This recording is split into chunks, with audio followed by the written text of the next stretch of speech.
año 1950, la conferencia de Dartmouth acuñó oficialmente este concepto de inteligencia artificial.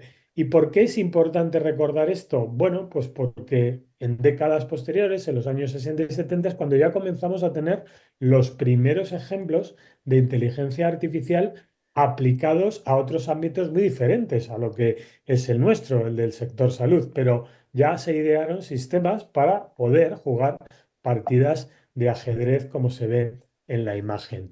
En los años 80 y 90 sí que es verdad que ya tuvimos los primeros ejemplos en sector salud y un sistema experto como el MySyn ya era capaz de interactuar con una persona y dar determinados juicios clínicos ante determinadas situaciones del día a día de una asistencia sanitaria.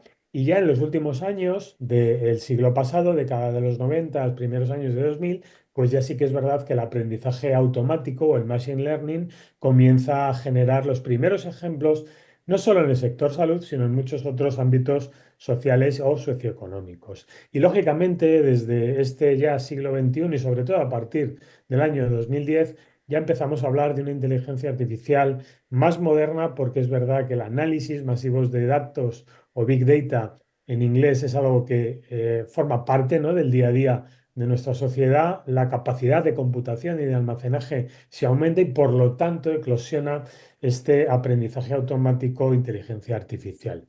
Pero, ¿de qué estamos hablando actualmente cuando podemos definir cuáles son las tendencias tecnológicas estratégicas según, en este caso, la consultora Gartner? Pues estamos hablando incluso de inteligencia artificial agéntica, es decir, que toma decisiones de manera independiente, autónoma del ser humano, con los riesgos que esto puede generar. También estamos hablando de la preocupación que existe sobre la gobernanza de las plataformas de inteligencia artificial y los problemas de seguridad inherente, pero también, al hilo de las ventajas y la evolución tecnológica, pues de la computación cuántica o poscuántica, de las inteligencias artificiales aplicadas a los ecosistemas y determinadas modificaciones ambientales, la utilización eficiente de algunas tecnologías, la computación híbrida y computaciones aplicadas pues tanto a la gestión y misiones de lanzadera a bueno, pues planetas como Marte, incluso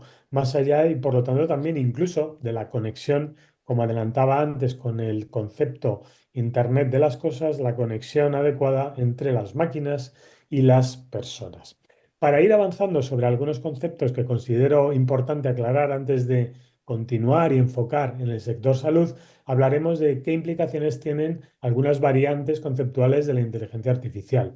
Si tuviera que definir qué significa la inteligencia artificial de manera resumida, diría pues que tratamos de imitar el pensamiento humano con la utilización de máquinas a través de algoritmos que leen, que escuchan, que interpretan imágenes. Y derivado de ello hay determinados subtipos de inteligencia artificial, como algunos que ya he comentado, el aprendizaje automático o machine learning, que es capaz, con una serie de situaciones y datos que le vamos a ofrecer al sistema, aprender y por lo tanto dar determinadas recomendaciones, hasta el último hito tecnológico, que es el aprendizaje profundo, el deep learning, que ya habla de imitar al máximo el sistema de razonamiento humano. Hablamos de redes neuronales, hablamos de distintas capas y nodos de interacción, pero sí que es cierto que hoy por hoy no somos capaces de llegar a esa inteligencia conceptual, asociativa y generativa, ¿no?, respecto a esa capacidad artística que hoy por hoy sigue siendo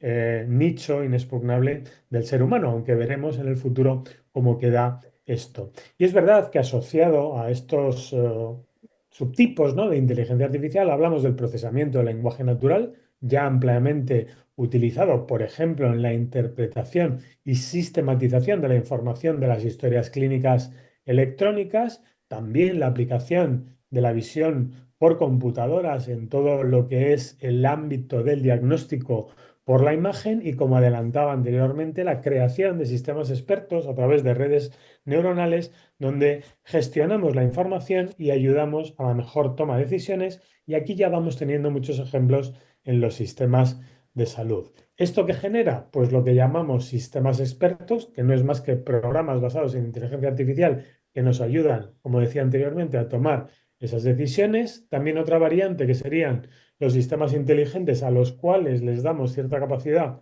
para tomar decisiones de manera autónoma y que últimamente han posibilitado que el ámbito de la automatización y la robótica, con esa integración y la potencialidad que actualmente tenemos de gestión de datos a través de inteligencia artificial, mejore esa gestión automática, física, de cuidado de personas, de gestión de almacenamiento, de elaboración, que es el caso quizá más paradigmático en el ámbito sanitario y, como no, en el ámbito farmacéutico, pero no perdamos de vista que toda esta utilización de tecnología puntera tiene unas implicaciones éticas y morales y por lo tanto también hay una disciplina muy interesante que se está trabajando que es la ética de la inteligencia artificial y por lo tanto quién tiene la responsabilidad, cómo se gradualiza esa responsabilidad y todos los dilemas éticos que pueden surgir en la toma de decisiones basadas o con el soporte de la inteligencia artificial. Breves apuntes del aprendizaje automático. Simplemente deciros que los componentes clave van a ser los datos, la cantidad, pero muy importante la calidad de los mismos. Si los datos no son de calidad, la información o la decisión que nos va a ofrecer el sistema va a ser errática, no va a ser precisa o ajustada a la realidad. Se va a basar en la generación de algoritmos que van a poder aprender y ser mejorados a lo largo de procesos iterativos a lo largo del tiempo. Eso genera esos modelos mejorados con esa iteración basada en el engrosamiento por datos, pero muy importante la validación, que puede ser supervisada o no supervisada.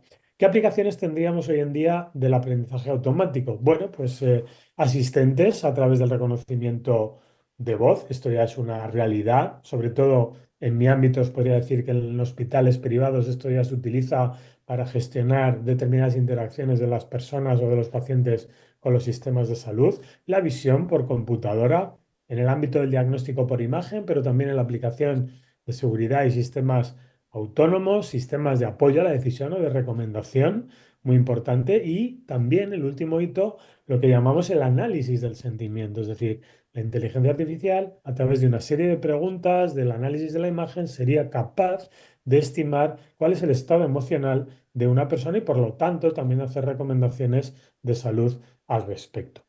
En cuanto al deep learning, aprendizaje profundo, que sería el último hito tecnológico basado en inteligencia artificial, recomendar cuatro vertientes de aplicación práctica, que sería la visión por computadora, reconocimiento y clasificación y detección de objetos, muy importante. También el procesamiento del lenguaje natural, que no solo interpreta, traduce, analiza sentimientos, sino que también en esa inteligencia artificial generativa es capaz de producir texto. Un ejemplo claro y utilizado por muchos de vosotros sería el chat GPT, el cloud, etcétera, muchas herramientas ya disponibles que reconocen incluso voz, imagen, con las cuales puedes conversar, que te ayudan a programar de una manera fácil determinadas soluciones tecnológicas en tu día a día. Luego podremos hablar de ello y que también generan, como viene aquí, determinados ámbitos de gamificación o de generación de juegos que son muy interesantes en el ámbito de la salud y también, como no,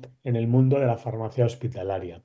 ¿Qué ventajas nos está ofreciendo ya este aprendizaje profundo en el sistema de salud? Bueno, pues que nos va a ayudar a automatizar tareas que anteriormente eran complejas y donde probablemente invertíamos un tiempo que no era de calidad en nuestro día a día. Y eso genera un potencial de mejora continua con el tiempo a medida que vamos proporcionando datos al sistema. Y eso hace que generemos procesos más eficientes, es decir, solventamos información muchísimo antes y de una manera ágil, somos más precisos porque los modelos bien entrenados con datos de calidad nos hacen que esa precisión y eficiencia sea evolucionada y mejorada de una manera progresiva y, por así decirlo, incluso exponencial, y que además, muy importante, son adaptables a los entornos y circunstancias y necesidades de la persona que va a entrenar esos modelos. Y ya os apunto, es decir, ya hay verdaderos expertos, ya existe, por así decirlo, una profesión que es el entrenador de modelos o el generador de modelos en el ámbito que sea, incluso en el ámbito sanitario.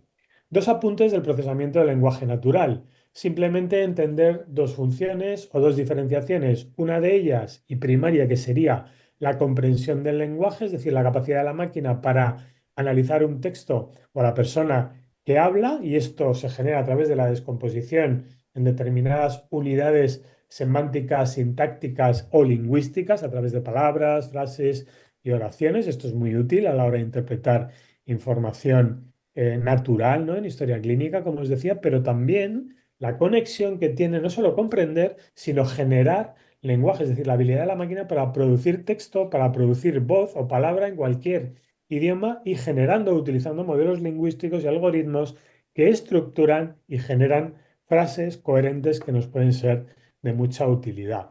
¿Y ello basado en qué? En un análisis tanto sintáctico como semántico, ya lo apuntaba anteriormente, a través del reconocimiento de entidades y, muy importante, conectando con algo que ya anticipaba, que es el análisis del sentimiento. Este es el último hito, la última revolución del análisis del lenguaje natural asociado a la interpretación de la imagen. ¿Ello que está generando? Bueno, pues todos conocéis Siri, Google Assistant, Alexa, son asistentes virtuales, muchos de vosotros los tendréis en casa, ¿no? Para gestionar muchas cuestiones de domótica, del hogar, de elegir determinadas situaciones musicales, selección de vacaciones, selección hotelera, etcétera, pero también para hacer traducción automática por reconocimiento de voz, análisis de las redes sociales. De hecho, esto ya hay muchos estudios que analizan la dinámica de salud de determinadas poblaciones en el ámbito social, en el ámbito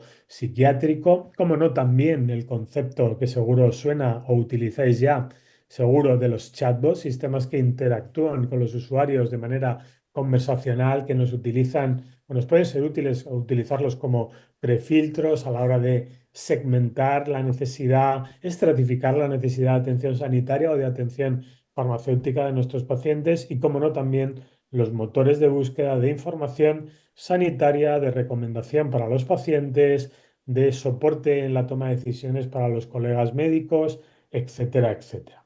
Ya vamos a entrar por fin en la inteligencia artificial aplicada a la salud. ¿Qué podríamos decir en resumen?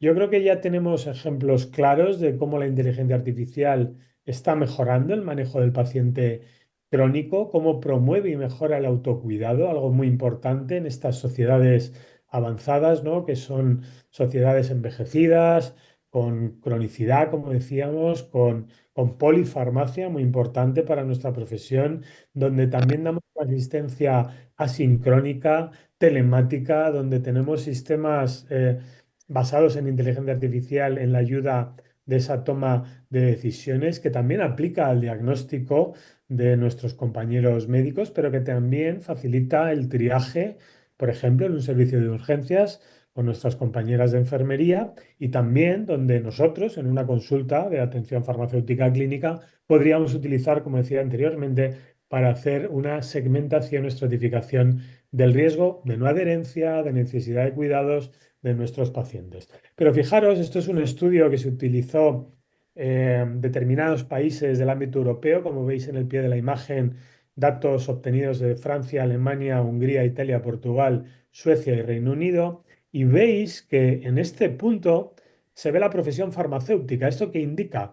Que ya hay una estimación de que las horas de trabajo farmacéutico, es decir, de nuestro trabajo, pueden ser sustituidas por sistemas basados en inteligencia artificial. Pero fijaros que los colegas médicos son los primeros que se ven aquí afectados. Y los técnicos de farmacia, compañeros nuestros, también los compañeros odontólogos, lo mismo, los compañeros de laboratorio clínico, es decir, las profesiones sanitarias y entre ellas la farmacéutica van a ver modulada la necesidad de inversión de su tiempo o en la reducción en tareas administrativas de poco valor que hasta ahora hacíamos la persona y que dentro de nada o ya mismo está haciendo la inteligencia artificial.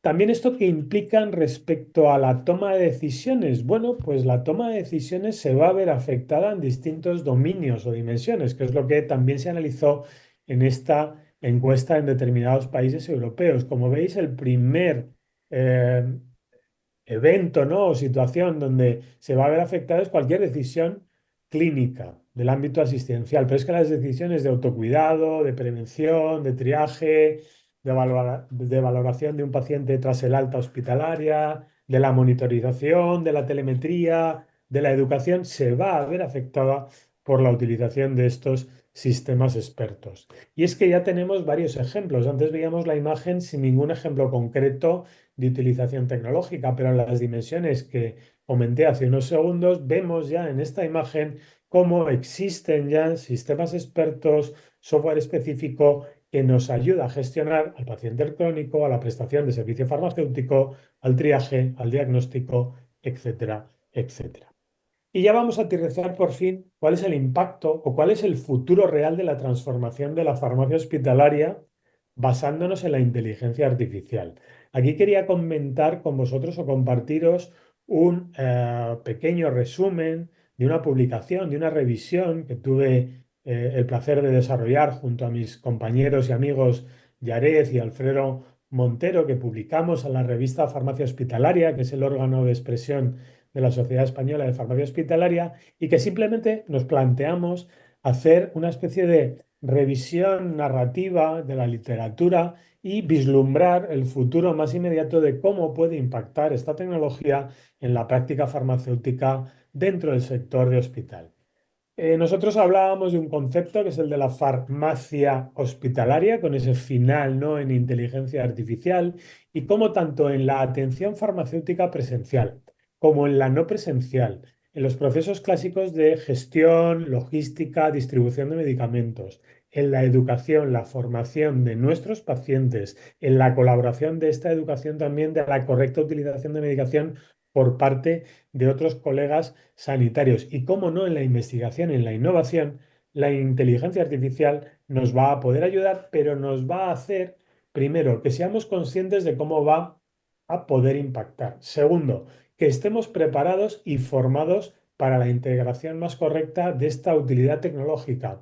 A mí siempre me gusta decir que la tecnología no es el fin en sí mismo, es una herramienta para seguir prestando los mejores cuidados de salud y por lo tanto también los mejores cuidados farmacéuticos. Pero para ello tenemos que formarnos y tenemos que adquirir lo que llamamos actualmente competencias digitales que seguro habéis leído y que ya estáis trabajando. Cuando hablamos de atención farmacéutica presencial, ¿qué podemos esperar respecto a la inteligencia artificial? Bueno, pues que mejore la gestión de la farmacoterapia. ¿Por qué? Porque vamos a poder analizar mejor y mayor cantidad de datos y de una manera más rápida todos los datos que tengamos disponibles de nuestros pacientes clínicos, de laboratorios, sociales, de filiación y por lo tanto a través de estos algoritmos de inteligencia artificial hacer las mejores recomendaciones farmacoterapéuticas, pero también incluso poder predecir efectos adversos, cómo gestionarlos, etcétera. Por lo tanto, una mejor toma de decisiones en el ámbito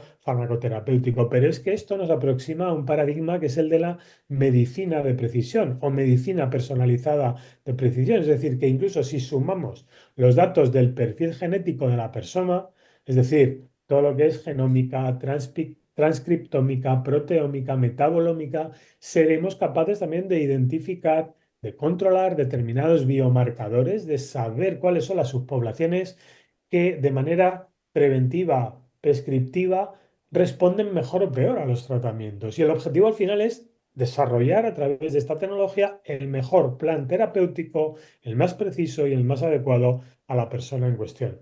Y esto a su vez genera un beneficio que es, bueno, pues muy relacionado con el anterior. Esto mejorará la seguridad clínica. ¿Por qué? Porque ese análisis de datos, de los perfiles perfectos, ¿no?, de toda la información clínica, genómica, proteómica de nuestros pacientes y de los antecedentes médicos, de los estilos de vida, de cuáles son las frecuencias de hábitos saludables, nutricionales, va a generar que utilicemos mejor los medicamentos. Y estos análisis predictivos basados en IA podrán identificar o prevenir esas situaciones de mayor riesgo de tener, como decía, un evento adverso, un problema relacionado con la medicación, un problema de la adherencia y, por lo tanto, mejorar la seguridad de los pacientes y, como veis en la imagen, reducir los reingresos hospitalarios, las consultas de especialista, etcétera. Y esto también cristaliza en un concepto como es el del seguimiento del paciente crónico. Al final, en esa faceta que ya decíamos de la formación y educación, si conseguimos hacer un tratamiento más ajustado y más seguro al perfil de la persona, el seguimiento también será más adecuado, más contextualizado al ámbito social, económico de la persona, de su día a día, si es una persona activa, si es una persona en paro, si es una persona que está en un ámbito ya pues, de jubilación, si no tiene o no cuidadores, necesidades. Y esto hace que analicemos no solo los datos de salud, esto es muy importante, sino que conectemos con datos sociales y del entorno que sabemos o que inferimos que tienen que ver con la calidad de vida de la persona, con su autonomía, pero también con la calidad de vida relacionada con la salud. Y ya existen los primeros sistemas expertos que mejoran la adherencia, que podemos decir que actúan como un coach de los pacientes, pero también de los profesionales de la salud y que por lo tanto esto ya está revolucionando los sistemas de atención a las personas y también, como no, la asistencia farmacéutica que les podemos dar, porque al final también a través de estos sistemas expertos podremos ser capaces de seleccionar la mejor intervención farmacéutica en función del estado de situación de la persona, de lo que conocemos, del farmacéutico que le está siguiendo y apoyando a través de estos sistemas que se está comunicando, en este caso de una manera no presencial, y por lo tanto caracterizar y recomendar cuál es la mejor intervención de salud que a veces puede ser necesaria darla a través de un sistema de telemedicina, de telefarmacia, de teleasistencia y por lo tanto evitar desplazamientos innecesarios a un centro de salud, a un hospital, etcétera. Y eso nos hará pues probablemente afrontar o adoptar un enfoque mucho más proactivo y menos reactivos para gestionar mejor la salud de las personas. Pero no perdamos de vista, como ya apuntaba, que la gestión, los procesos, la logística, algo muy farmacéutico también, algo importante en los sistemas de gestión hospitalaria como el almacenamiento y distribución de medicamentos, se va a ver mejorado, porque no solo teniendo robots, automatización, almacenes inteligentes, vamos a ser capaces de gestionar mejor un almacén, sino que también seremos capaces de analizar tendencias de consumo, evitar roturas de stock, predecir consumos referente a, bueno, pues variaciones estacionales en función de la demanda asistencial, porque conectamos con los sistemas de información del hospital. Por lo tanto, reduciremos o seremos capaces de reducir ineficiencias y probablemente si ahora mismo podemos dedicar, no sé, os pongo un ejemplo. Yo cuando dirigía la farmacia del Clínico San Carlos tenía 2 personas y media en el ámbito de la gestión del almacén, los pedidos, las faltas, etcétera. Probablemente quizá con un solo farmacéutico puedo trabajar el almacén con un sistema experto y el resto de compañeros pueden estar visitando pacientes con el equipo clínico en planta y ayudando a la gestión de la medicación. Otro proceso también importante de logística y del ámbito de la gestión es que podemos conectar con sistemas de financiación y mejorar todos aquellos acuerdos sobre el pago de medicamentos que tienen que ver con la evaluación de resultados en salud.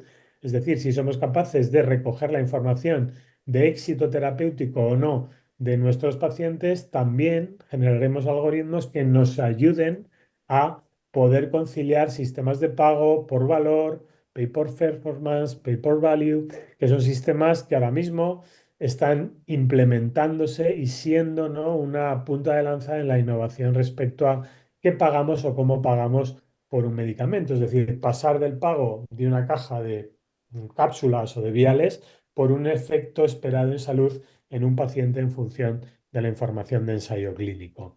También os decía que conectando con esto y de una manera, yo creo que directa y enfocando en el principal actor, que es el paciente, es decir, el equipo de salud y por lo tanto el farmacéutico hospital va a trabajar mejor y con herramientas más potentes, pero también va a ayudar más al paciente a que utilice la información adecuada, a diseñar junto con los pacientes agentes virtuales que ofrezcan mejor información, mejor consejo en un momento donde a lo mejor el acceso directo a su profesional en persona o en teleasistencia, telefarmacia es más difícil. Y estas soluciones yo creo que tenemos que estar, los farmacéuticos, los médicos, los enfermeros, dispuestos siempre a el codiseño junto con los pacientes, porque es la única manera que obtengamos soluciones técnicas realmente ajustadas a una necesidad esperada por parte de la persona y siempre con la calidad científico-técnica y con los mejores datos de salud. Y esto es algo importante y es algo que ya está haciendo la tecnología.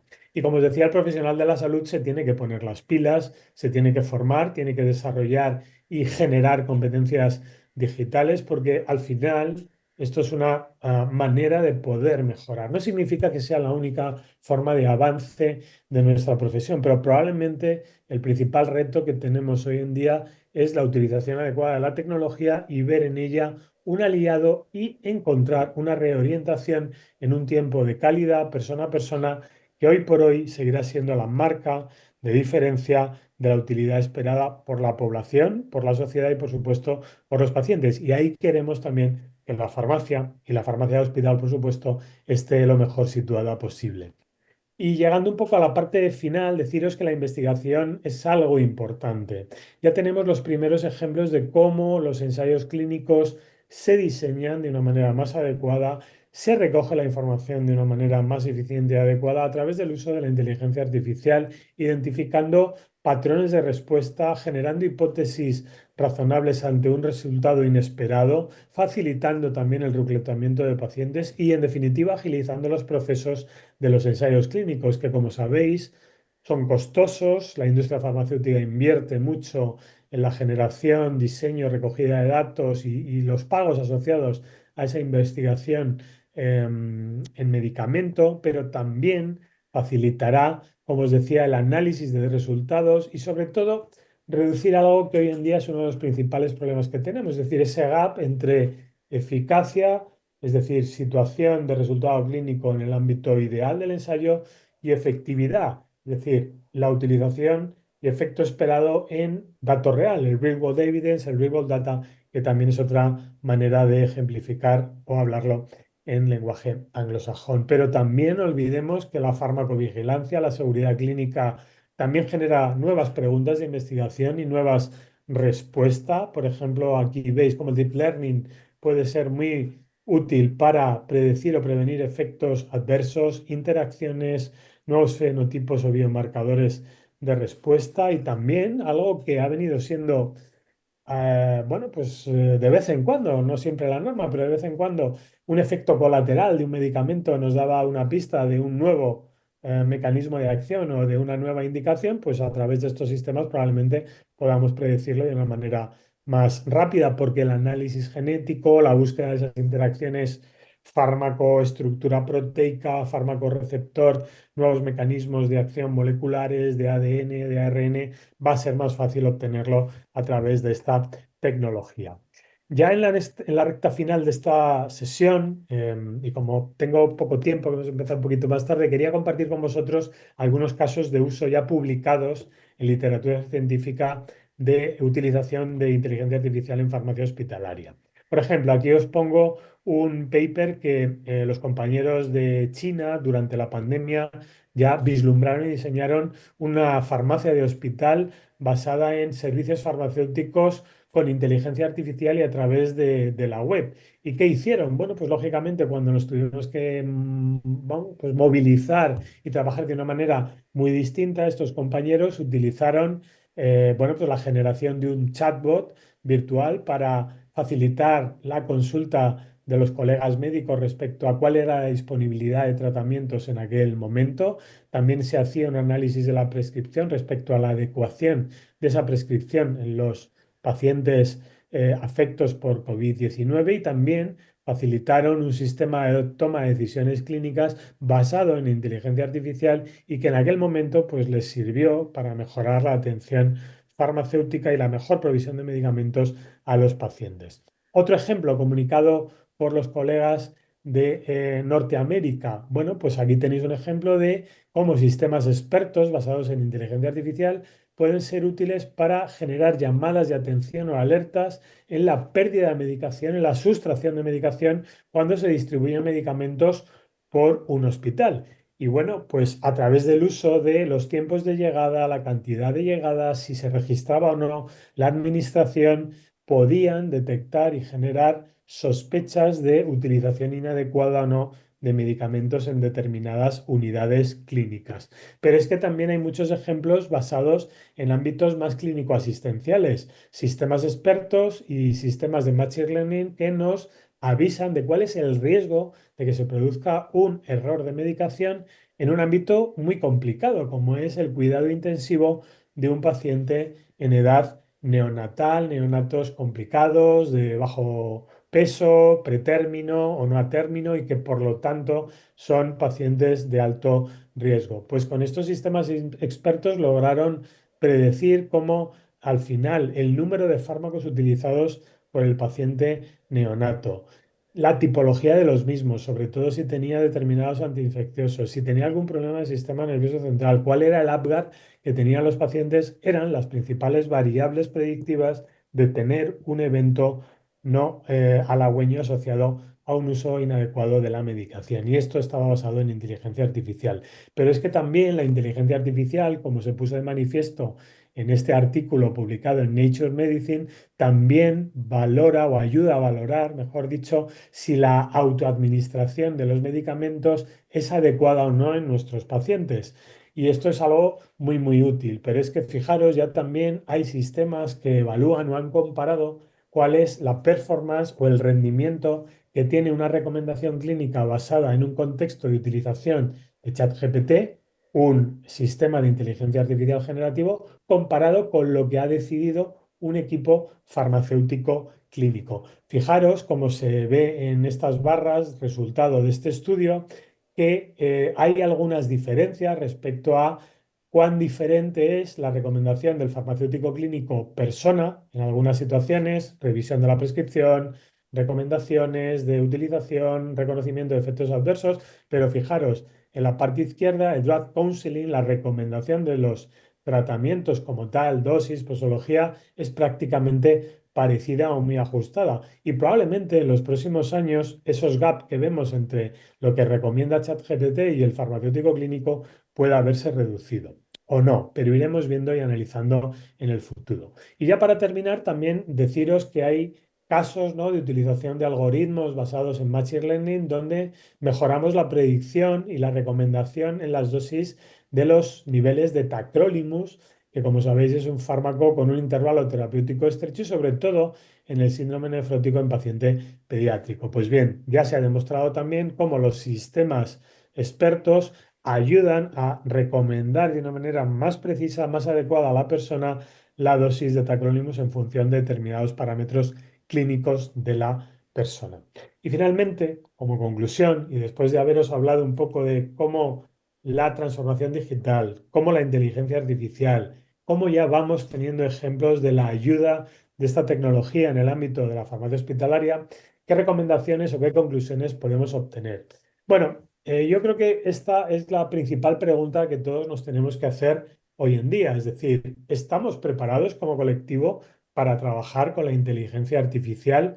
Bueno, yo si estuviera que contestar a vuela pluma y en lo que conozco en el ámbito español y en el contexto europeo, os diría que estamos comenzando a tener conciencia de que nos tenemos que formar y tenemos que empezar a utilizarlo. Estamos comenzando ese proceso. Pero sí que es cierto, es una realidad que el farmacéutico de hospital con habilidades en inteligencia artificial va a marcar el aporte diferencial y el abordaje de retos desde una perspectiva más innovadora. Os pongo un ejemplo. Ahora mismo yo soy subdirector médico en un hospital clínico universitario en Zaragoza, España, y ya hemos decidido como dirección crear la primera comisión clínica basada en algoritmos de inteligencia artificial, porque queremos regular y ayudar a formar a todos los profesionales de la salud de nuestro hospital: médicos, enfermería, farmacéuticos, técnicos de radiología, técnicos de laboratorio, porque ya se está utilizando. Es decir, cualquier ciudadano ya está utilizando para tomar determinadas decisiones en su ámbito profesional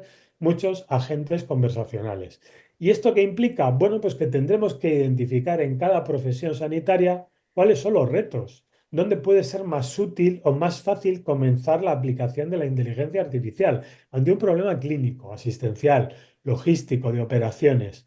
Cómo también tenemos que coliderar o liderar el desarrollo y validación de estos modelos en nuestro ámbito.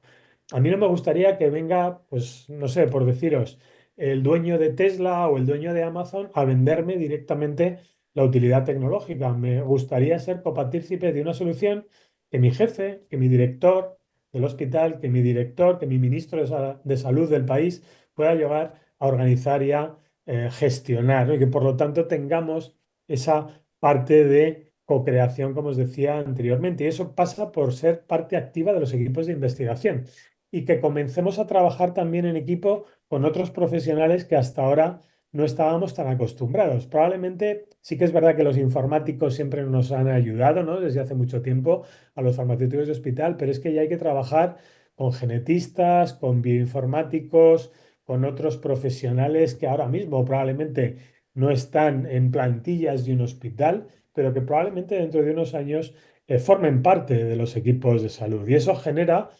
aprender, tener competencias digitales, facilitar y entender otro lenguaje de comunicación entre los profesionales de la salud y por lo tanto con esas nuevas profesiones. Y al final, es verdad que no todo nos lo va a resolver la inteligencia artificial. Es decir, yo he hecho un alegato en favor de la inteligencia artificial, pero hay que ser conscientes que muchos de nuestros problemas del día a día no lo va a resolver un algoritmo y que además tendremos que ser críticos, aplicar el método científico y la evaluación económica a las soluciones de inteligencia artificial, porque no va a ser útil para todos los pacientes ni, como os decía, para todos los problemas y que tendremos que hacer, como veis en la última frase de esta transparencia, la evaluación crítica del modelo, del algoritmo, del sistema de inteligencia artificial y, en nuestro caso, lógicamente, relacionado con la correcta utilización de medicamentos, su correcta gestión, su correcta evaluación de resultado y todo lo que concierne, en definitiva, con una satisfactoria utilización por parte de nuestros pacientes. Y por lo tanto, mi alegato es a que os animéis a formaros, a introduciros en vuestro día a día en la inteligencia artificial, porque esto ya está siendo una realidad y que nos está cambiando el contexto, el área de juego y cómo va a evolucionar en estos próximos años la farmacia hospitalaria. A mí me gustaría seguir siendo útil como profesional de la salud y como profesional farmacéutico a mi director médico, a mi director gerente, a mi consejero de sanidad, a mi ministro de sanidad, más allá de que exista un avance de la inteligencia artificial. Pero sí que tengo claro que si no manejo la inteligencia artificial, seré menos útil cada día.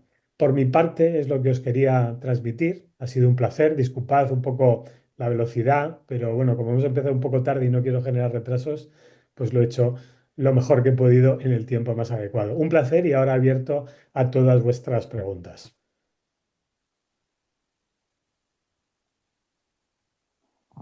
Muchísimas gracias, José Manuel. Me tomo el atrevimiento también de tutearte como colega.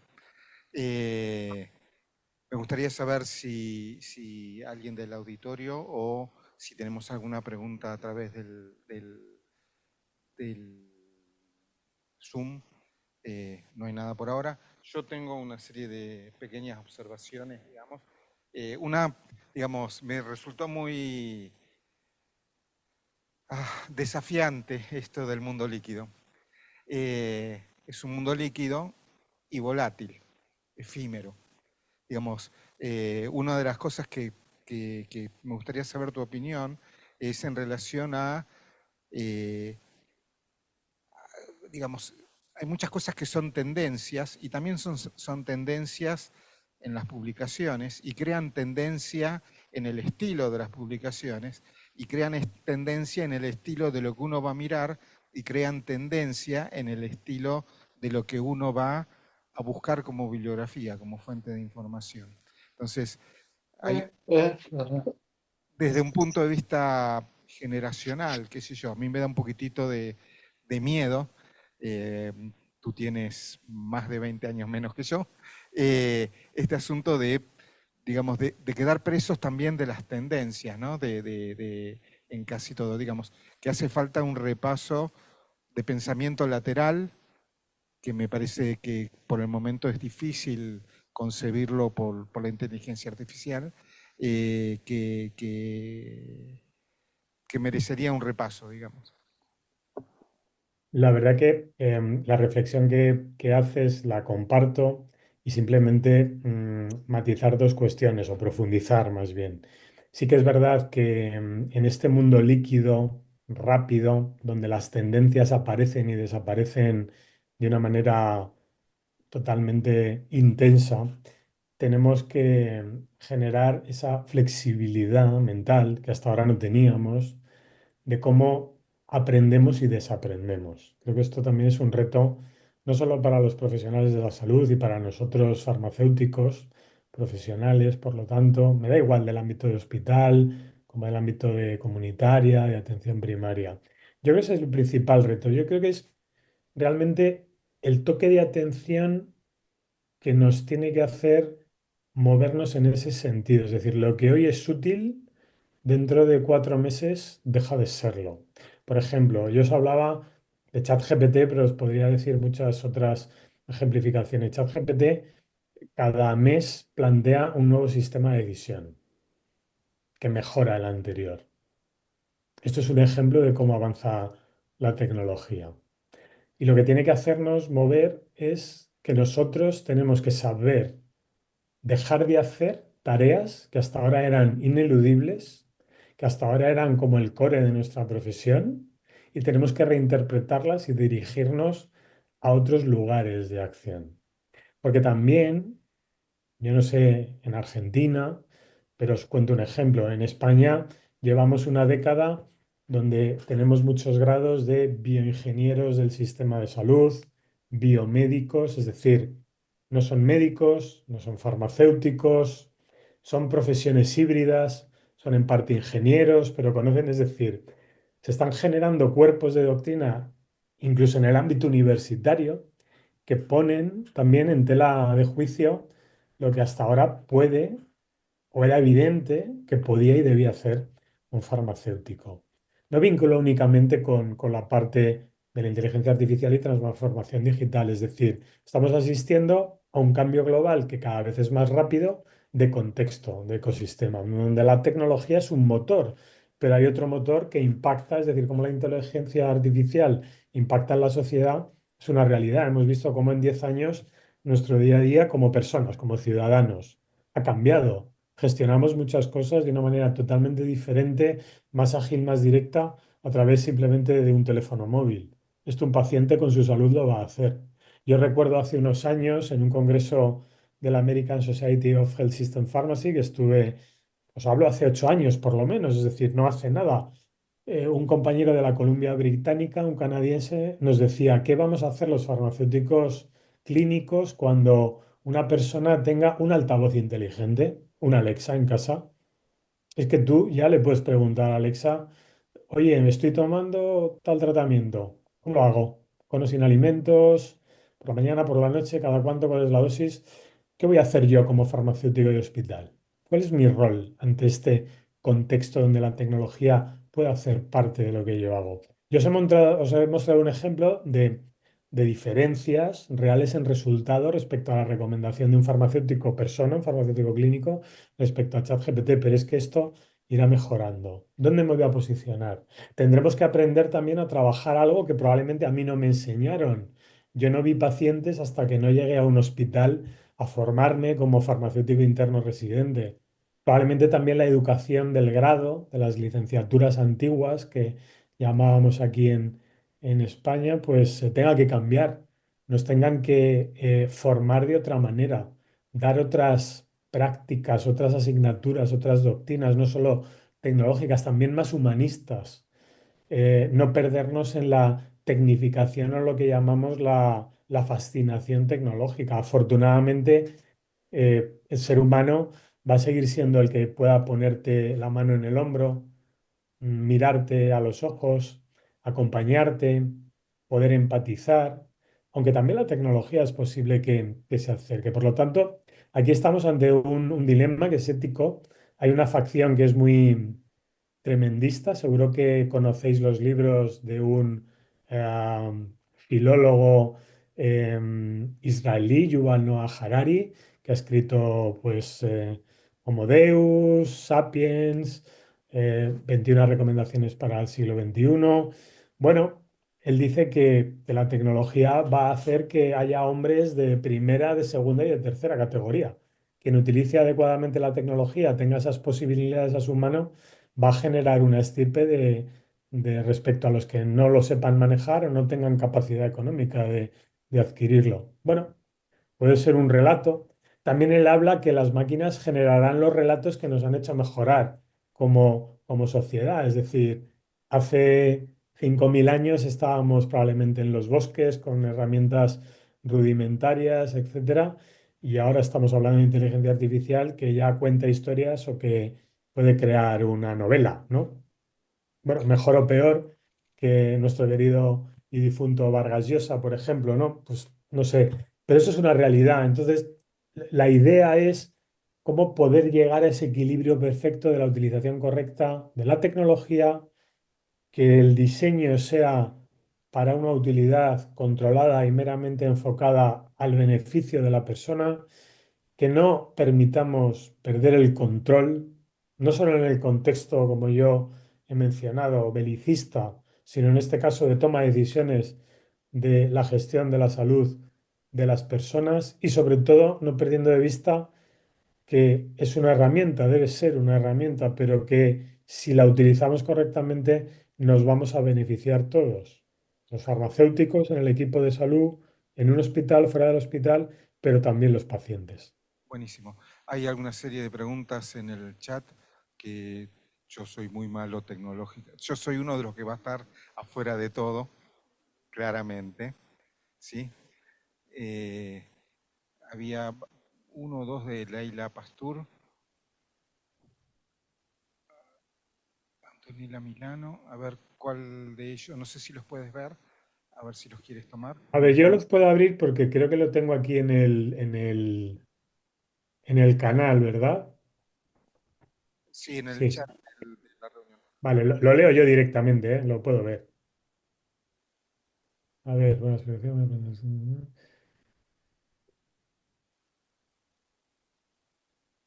A ver, aquí hay una. ¿Cree que la desigualdad pueda profundizar más aún en el ejercicio de la profesión?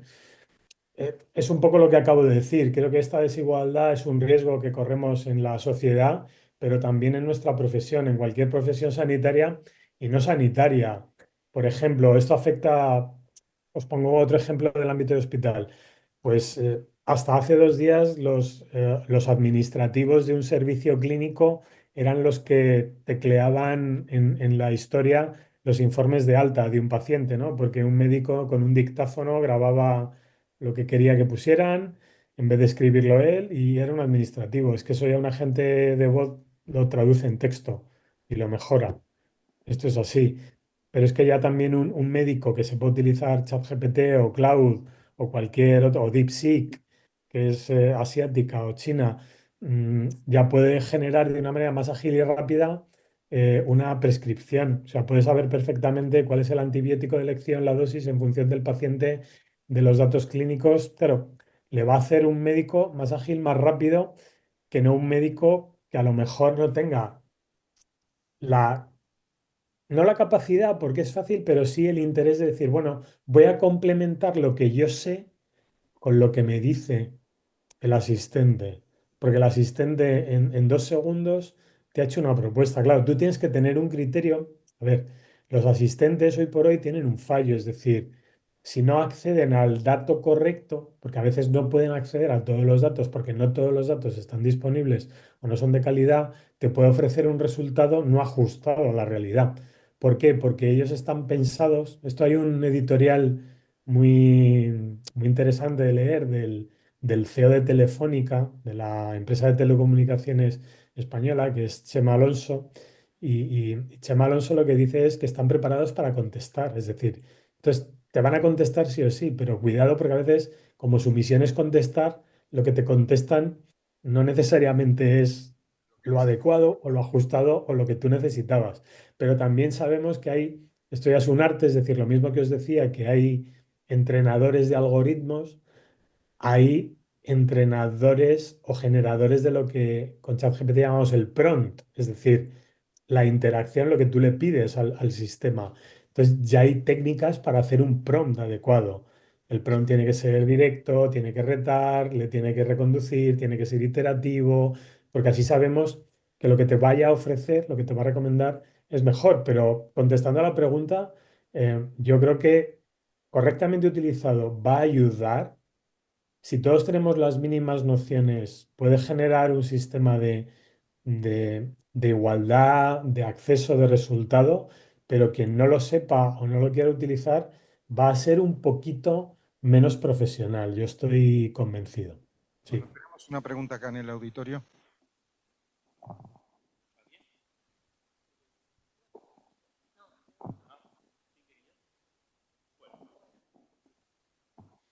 Bueno, felicitaciones, José Manuel, muchas gracias por tu presentación. Yo te quería consultar con respecto a la etapa formativa actualmente de los profesionales. Miremos a los farmacéuticos, si ya se está haciendo formación en temas digitales en el periodo de grado, ¿no?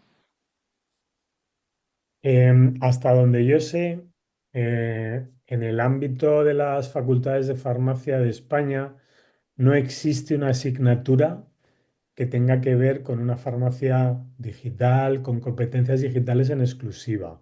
Existe una heterogeneidad en función de la, ¿cómo deciros?, de la importancia que cada profesor en su contexto le quiera dar, y hay pequeños retazos, pero yo no conozco que ninguna de las facultades tenga una asignatura como tal. Ahora bien, en el ámbito especializado, en el que yo me he desarrollado en los últimos años, es decir, en la farmacia hospitalaria, y dentro del seno de la Sociedad Española de Farmacia Hospitalaria, sí que deciros que tenemos un grupo que es el grupo de farmacia hospitalaria digital.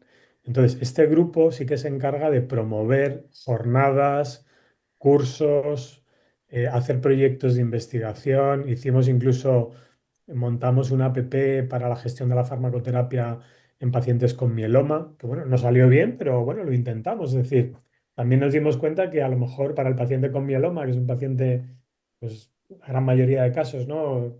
Anciano, mayor de 60 70 años, pues no era la mejor alternativa, pero en quien funcionaba, funcionaba muy bien. Entonces, yo creo que hay que ir generando esa conciencia. ¿Terminará llegando en los grados de farmacia? Seguro. O sea, yo estoy convencido que tanto en medicina, farmacia, biología, o sea, habrá asignaturas de competencias digitales aplicadas de una manera más o menos directa con esa profesión. Tiene que existir. El problema es que va lento, va muy lento. Claro, en las facultades de farmacia del ámbito privado, esto ya sí que está pasando. Yo, por ejemplo, os pongo un ejemplo. Yo tengo relación docente con la Universidad Europea, que tiene el campus en Madrid. Claro, es que ya tienen un hospital de simulación y tienen tres áreas de simulación en farmacia. Y ya tienen asignaturas donde se habla de farmacia digital, telefarmacia. Es decir, es que la transformación digital no es solo telefarmacia, tener una videoconferencia o enviar a domicilio un medicamento, es mucho más. Parte yo lo he mostrado hoy, pero se nos podrían ocurrir muchas más potenciales situaciones. Contestando a tu pregunta, ¿la farmacia o la formación de farmacia en las facultades públicas va muy lento? En el ámbito privado va un poquito más rápido. En los ámbitos especializados nos hemos dado cuenta y estamos empezando y hacemos algunas cuestiones, pero no es suficiente porque en resumen yo diría algo, es decir, la transformación digital no es solo si utiliza o no un dispositivo, una máquina o como decimos aquí un cacharrito, no, implica también una transformación cultural. Es decir, implica que las personas cambien su mente, que desaprendan, como os he dicho, que entiendan que no tengan miedo, porque muchas veces lo que nos bloquea es el miedo, es decir, alguien me va a quitar el puesto, yo voy a dejar de hacer lo que hacía, no voy a ser imprescindible. Bueno, en realidad nadie es imprescindible, pero hay que ver siempre eh, un aliado en la tecnología y eso es lo que nos tiene que animar a formarnos, porque de lo contrario, yo tengo una máxima, es decir, si tú no cambias, te van a cambiar. O sea, me refiero, esto sí que es garantía de que eres menos útil. Entonces creo que merece la pena.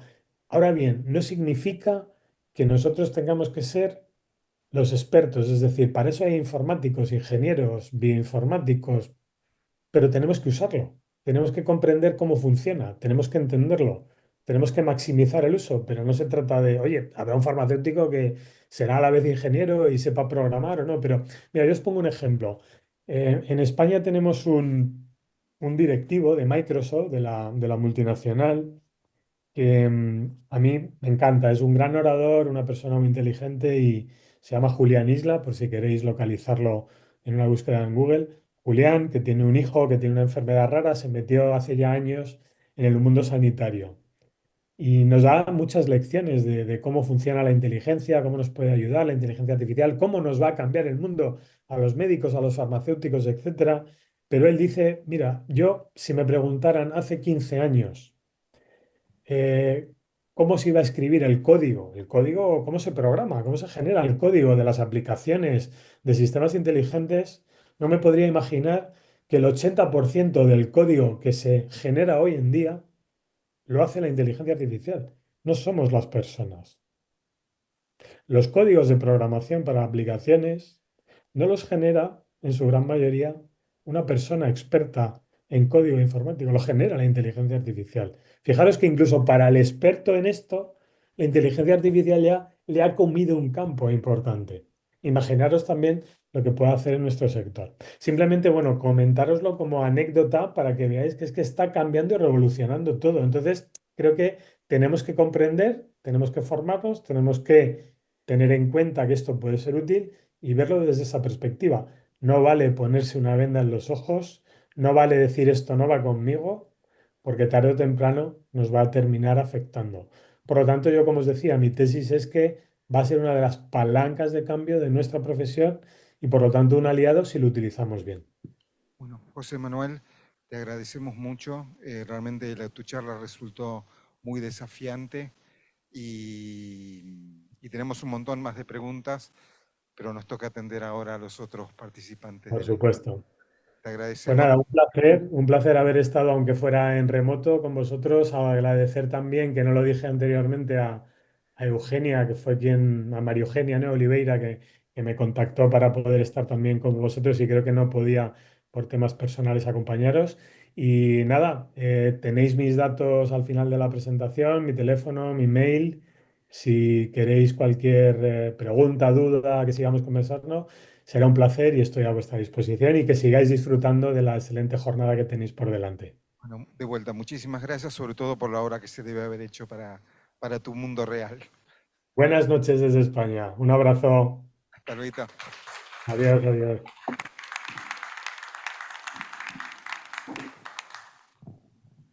Y bueno, hacemos un pequeño break y seguimos.